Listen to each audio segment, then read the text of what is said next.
everyone, my name is Alicia Jackson, licensed professional counselor, and welcome to my channel. As today we are reviewing Married at First Sight, season 14, episode 11. We are at the month anniversaries. We're at the halfway mark here before decision day, and so interesting to see how things are unfolding with these couples. Before we get into it, definitely, of course, please subscribe to the channel, like the video, and join in on the conversation.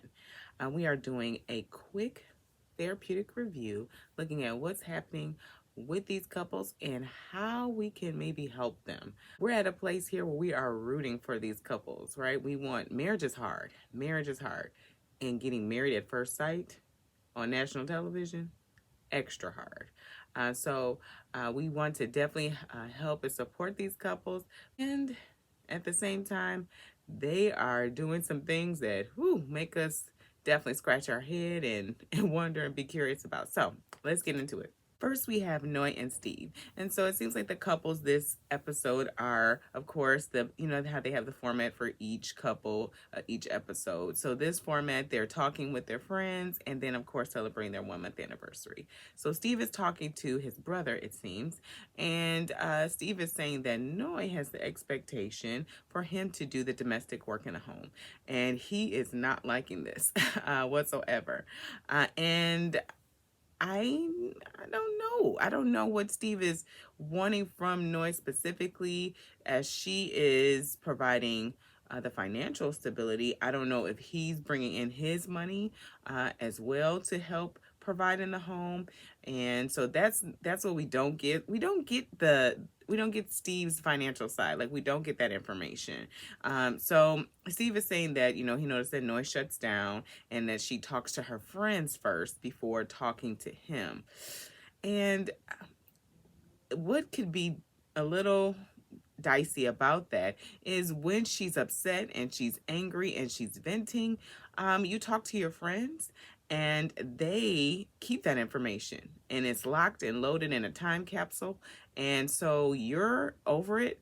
You've processed the situation. You've seen where maybe you were wrong and you didn't maybe tell your friends because they're your friends, and they are in a place where they're still mad. So I would caution Noi on doing this and really maybe taking time to herself and kind of pondering out some things, and then talking to Steve to process them.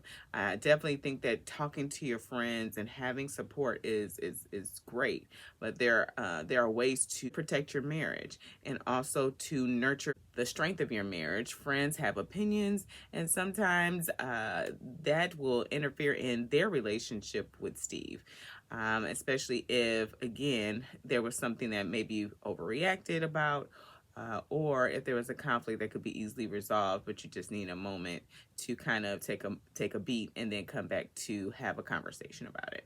So Steve's brother does give him some advice that if they are having a moment of conflict, to definitely come together and try to find one small thing to help make a shift in the relationship, and not to tackle the issue head on and make the other person feel like they have to change everything about them. I think it's a way to really come to compromise. What can we do? How can we come to the middle of this? Steve is saying that he loves Noi and vice versa. And sometimes when your spouse is saying that they want to change something, it can feel like they want you to change who you are, when really that's not what they're saying. They're just saying, hey, can we meet each other halfway? And so hopefully Steve and Noi will be able to do that. Noi, she meets with her friend, and she's saying that, hey, the marriage is 80% great and 20% nah. And so she starts out saying that she feels understood, that Steve constantly tells her that he loves her, and she really appreciates that and provides emotional security for her. And also that Steve apologizes first, which I thought was awesome. I'm hoping that she will be able to meet him and apologize first as well in some areas, but he's taking the lead in conflict, and maybe he's doing that because he's the more logical person in conflict. But I also know if this continues to happen, it might get a little old. It might get a little old, and he might want Noi to initiative in handling conflict. She said, now she, of course, is wanting to have the conversation and want to get more information about his financial situation. She said, I love him, but love is not everything. And Noi's right. Love is beautiful. Love is comforting, and love is great. And at the same time, marriage cannot not exist on love alone. There has to be respect there. There has to be communication, and there has to be a willingness to be flexible and not rigid and kind of rooted and grounded in what you feel needs to happen. But there definitely has to be some flexibility. So during their 1 month anniversary, Steve and Noi exchanged gifts, what I thought was very great. I wish that all the couples did. I guess for me, my little opinion is that, especially since it's so early for the couples, for one person to put in all the effort with celebrating their anniversary, it just can feel a little one-sided, especially in some of the couples specifically, but we'll get to that later. So I really liked the fact that they did exchange gifts. Steve's gift was so thoughtful of buying Noi and Sushi a matching outfit for them, and he said he was going to get himself a leopard shirt so that they could take family pictures. Very cute, and dorky, and I think was right up their alley as well, and kind of the same with the ring pop that he had on their wedding day. As the 1 month anniversary celebration continues, Steve is having sushi on the boat at night, and Noi is swooning. She is excited that she thought marriage was hard, but she's like, it is much harder than what she thought it was, and it is. And she's also saying that it's much more rewarding than what she thought it was, and she's right. It absolutely is. But Noi is still got this question. Where's the money at, Steve? Where is it? We all have this question. We all want to know. Everybody wants to know. Where is the money? He said that he has been working to have this conversation with her, but she has been busy. And so I'm curious about how Steve is going about this conversation. Is he coming to her saying, hey, I really want to talk about your expectation for me to work because, that's not something that I want to do right now? Or is he coming to her saying, hey, I want to communicate to you what my plans are for our finances so that you can feel financially secure? I'm just saying, like, which one is it? I'm curious I'm curious as to how he's navigating this conversation with Noi. But we still need to know. We still need to know. Next, we have Mark and Lindsey. Mark stated in a confessional video that his work asked him to come back when filming was over, which I was like, interesting. I don't know if they've laid him off, if they gave him a leave, what's happening there. Does he feel like he's too stressed to work there? But then he's also saying that he does feel like he needs to work. So I'm trying to put the puzzle pieces together, but they're not giving us information. Mark can be a little limited in the communication department when it comes to really communicating what's happening exactly. So I'm just curious about all of it. But he was scared to communicate this definitely with Lindsey about how she was going to respond and act to him not working at the gym. But she was supportive in him taking time. She felt like he could use this time to focus on her and their relationship. And Mark was saying, no, I want to get back to work. And I really feel like that's, of course, coming from a place maybe where he's also wanting a break, a break from her, not wanting to be with her all the time, but also wanting to provide, to be a man. Mark is a caretaker. That is truly definitely a part that he has, and he's very active. It's very active within his system. Like, he's very high caretaker mode, and we see this later on in the episode. So Lindsey hears this as rejection. She hears the fact that he wants to work and doesn't want to lean in to their relationship because that's what she wants him to do, as a rejection, when he could just really want to be working. His life has been like in a whirlwind since they have been married at first sight, and Lindsey is it's a bit of a roller coaster ride herself. And so he is overwhelmed. That is truly what I feel. He's overwhelmed and maybe looking just for work to be a stability. I thought it was so great for Mark to be able to meet up with Chris to do their 1 month anniversary gift shopping. As I know, Chris is a close friend of the marriage, as he disclosed that Chris did during the after party a few episodes ago. Find out that Lindsey did apologize. She did apologize about her behavior at the bowling alley and how that impacted Mark. So that was really great to hear, because that episode after, I was like, where is the apology? And shame on the editors for leaving that out, because she was putting Mark through the ringer to make him apologize, but it was not in any of the footage that we saw. Okay. Mark did say that him nor Lindsey feel like they are in love with each other. And he says that he really just wants to be true to himself. He doesn't want to say it if he doesn't mean it. And I agree with him, and I also disagree with him, meaning that I feel like he sometimes gets swept up in the emotion and says things or does things because of how he's feeling. Like there's a part of him that gets activated, and he becomes like this lover and nurturer, and wanting to take care of Lindsey. He talked about it in the one of the after party episodes, where he was just like hearing how much she has been through, and that was really making him want to be intimate with her right after the wedding. And we see this when they have their anniversary date. He planned a private campground getaway for the two of them to connect. Thought it was very sweet. One, because he's not a camper, so he was doing that to really for Lindsey, because she is, and she really appreciated that.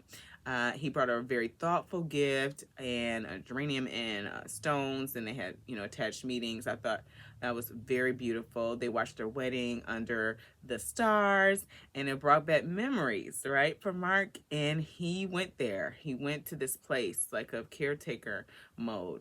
And not to say that he shouldn't have remorse for their the fights that they have had. I think that that's okay. That's okay. That's a place where, probably a part of him does definitely regret that maybe some things that was said, because they both can speak to each other in a way that's not really caring for the other person's feelings. And at the same time, he did kind of come to this caretaker mode of saying he wants to protect her, which is definitely his responsibility as her husband, but always wanting to make her happy.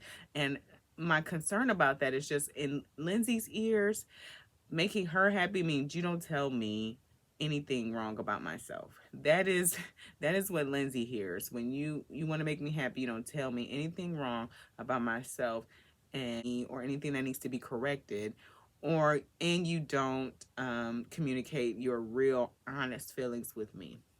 And so I really feel like that is going to set Mark up for some disaster later on, and we do see that in the previews of the next episode, where he just directs her to not grab him, and then she says, "I'm done." That's definitely what happens for Lindsey. She seems to be activated or triggered by any note or criticism, and really lashes out or pulls all the way back. So we shall see how this goes. He says he's going to be more open-minded with Lindsey, and my hope is that Lindsey will definitely do the same for Mark, and when it comes to hearing what he's saying as not an attack, like taking off the defenses, and just hearing as what he's saying is just what he's saying, and not that it is attack of her character or who she is. Next, we have Michael and Jasmina. Woo! We had a nice episode with Michael and Jasmina, everybody. Celebrate. It's St. Patty's Day today, tomorrow, because I'm shooting this right after the episode. So yes, it is a wonderful day in Zamunda is what I want to say, because I'm a Coming to America fan. But it is a beautiful day for Michael and Jasmina. So Michael is meeting with his friend and kind of updating him on how things have progressed through their relationship, and he was sharing that he's learning that how Michael is showing up or how he feels like he is trying, Jasmina is saying, no, you're not trying. And so he's realizing, oh, okay, I need to try a different way and communicating more. And that's what I feel like he's been trying to do. You know, I'm hoping that Jasmina receives his effort. That's what I'm hoping. I feel like there's been some roadblocks to Michael's effort, or she's wanting it to look a certain way.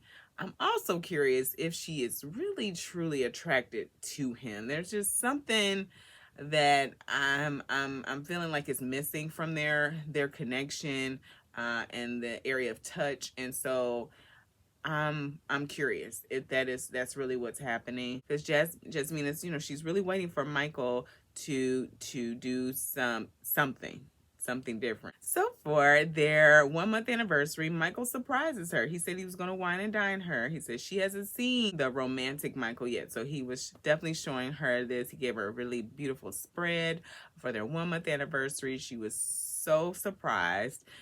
With a little dig, she said, oh, this looks so beautiful in her confessional, and said, well, it looked like I did it. And I'm like, oh, okay. A part of me got a little attitude about it, just because Michael is trying so hard. That's what I feel. And Jasmina is really, I'm not saying that she's not trying. I'm not saying she's not trying. I feel like she's just not receiving his effort. You know, she's not receiving his effort because it's not what she wants it to be, or because maybe she isn't attracted to him. Like, something's happening. Michael came up with a great idea for them to rewrite their vows, as they wrote their vows before they were married. And I thought this was an awesome idea, because I often feel like the married at first vows sometimes can be a little unrealistic. They're making these really high in the sky promises for people that they've never met. And so now they're coming to a place of making vows about a person they know, you know, to a person that they know, and about marriage, and kind of really seeing what marriage is going to look like or feels like. It was really great to see how he surprised her with the dinner at their location where they got married, and they were able to exchange their vows there. It was great to hear their vows, still having the little humor there within them. Jasmine is always going to insert some humor, and at the same time, it's going to be great to hear or see them, you know, put those vows into action. That's what I'm waiting on. That's what I'm waiting on. She said she was not going to cut him off. Now we're going to hold her to it. But it was really great to see that. She was so excited about the cake and really excited about Michael's effort. She did make a little joke of like, so what's next? Because she was really enjoying it. But Michael was like, look, I done did a lot. And it did see that they did kind of warm up a little bit in the touch department. So I'm hoping that they're gonna move forward, because, you know, I'm rooting for them. I want love to happen, and at the same time, I don't know. I don't know about Jasmina and Michael. They could be a little rooted, and Michael's working. He's working hard, but Jasmina sometimes she works hard in the opposite direction. But she said she wasn't going to fight him anymore. She was going to fight for the marriage. Y'all heard her say that, right? Okay. So we'll see. Next, we have Katina and Olajuwon. Whew. All right, let's get into it. So Katina's surprising Olajuwon cooking breakfast. Thought that was nice. She's making an effort. She's making an effort. She is showing up for him, and he is so excited. Katina's meeting up with her friend, and she's talking about how she's been a little, you know, hesitant, a little, you know, tentative, and taking meaningful steps. And her friend's like, hey, you got married to a stranger at first sight. Now come on, just go dive into the deep. And I think that's great for her friend to say, because she doesn't know what it feels like. This is scary, giving your heart to a stranger. That's so scary.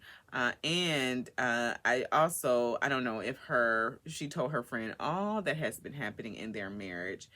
So I'm hoping that Katina takes this, in stride. I think taking meaningful steps in communication is the way to go with something like this. If you move too forward too fast, there's gonna be a part of you that's not gonna feel comfortable. Especially if you are not truly comfortable and keeping that communication open. Katina planned their 1 month anniversary surprise, and she took them on a gondola, and she was taking account that he wants to travel. Said, I've been to Italy, and I think that'd be a great place for us to go. And so he's enjoying it, he's loving it, he's loving this experience. And this is what I'm talking about. I feel like because the dynamic of their relationship, Olajuwon's in a place where he's really wanting to see more from Katina. And so it's almost putting her in a place where she has to prove herself worthy or enough for Olajuwon. And that's what's not really sitting right and gelling with me of them celebrating their 1 month anniversary.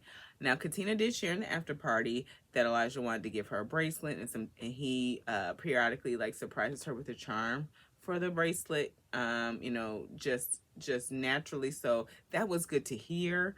And it comforts the part of me that was like, I don't know about this, this celebrating the anniversary and Katina taking the charge for it. I know she said she felt like, she didn't have an issue with it. And, normally I wouldn't feel like there is an issue with it. And at the same time, because of the dynamic of their relationship, that's the only thing that makes me feel a little about this. But he's saying from her that he's seeing that he's becoming a better person because of her, and that she's helping him with her correction to be a better person. And so he said he was going to ask himself, what can I do better when he gets upset with her? And so I'm like, ooh, I want to see that too in action. All right, people are talking real good in the month anniversaries, so we'll see how this continues to go. So things get a little spicy at the group dinner. No, I didn't forget. I know I didn't mention with any other couples, because pretty much the other couples were doing well at the dinner. But Katina and Olajuwon, not so much. So every couple or every person was going through how they're feeling about their relationship. And, they were actually being really honest. It seemed, for the most part, which I thought was actually a really great thing. There was a part of me that was a little nervous because I was wondering if everybody was okay with that. The fact that everyone was being so honest about what's happening in their relationships, it seemed to be like some of the people were getting a little ruffled in the feathers of hearing what they need to work on or their issues in front of everybody. But Olajuwon, he was in a situation where he saw something on Katina's phone, and he didn't have a moment to kind of calm down. And he said at the table that he was in a space where he was questioning his marriage and whether the relationship was genuine or not. We're just friends, or are we really husband and wife? And so Katina is definitely caught off guard and feels disrespected. And the other couples try to explain to her why that is. And for him, he's just like, I don't understand why, as a husband, she's not hearing me. And they were trying to help him. Even Lindsey. Even Lindsey was coming to Katina's rescue, saying, hey, we're the same person. We feel it, we say it in the moment, but she's really caught off guard. So they have a conversation when they get home, and he talks about seeing a dating app on her phone. And I feel like Olajuwon has every right to be upset about this, and at the same time, the way it was handled could have definitely been better, right? Katina explained what happened, that she just had the app on her phone. She hasn't been using it. She doesn't have an account. It's just been there, and she forgot it was there. I could see how that could happen. And at the same time, I'm looking at through Olajuwon's his frame of work, his perspective. Olajuwon is coming to this marriage saying that I am coming fully worked on. That's what he feels. I'm not saying that what he's feeling is actually accurate. I'm just saying that's what he feels. And so oftentimes that's what he feels, and he responds in a way that it's like, you haven't done all the things that I have done, so what's wrong with you? and you're not showing up in this marriage because you haven't done all the things. I went through all my I went through my phone and deleted everything. I went through my phone and deleted everything. Why didn't you do the same thing? And I don't think that that's truly fair to ask of Katina. And at the same time, I understand why a part of him is hurt by this and is trying to deal with this. And it is a stranger. He doesn't know her. And at the same time, I'm wondering if Katina has given him any other reason to truly doubt what she's saying or doubt what she's feeling.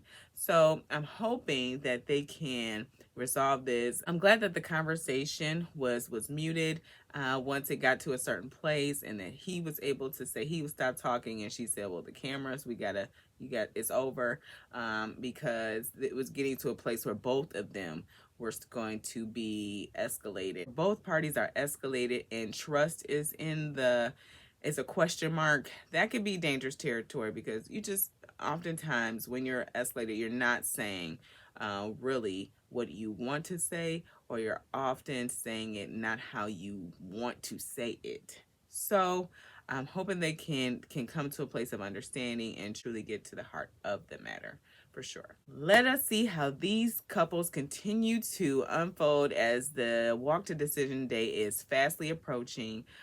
Please comment below and let me know what you think about all of this. Is it okay to share with your friends before you talk to your spouse or partner and resolve the issue with them? Is it okay for one person to take the lead on the anniversary, or should both parties kind of join in on the celebration, and should there be like an equal exchange of the gifts, especially early on in the marriage?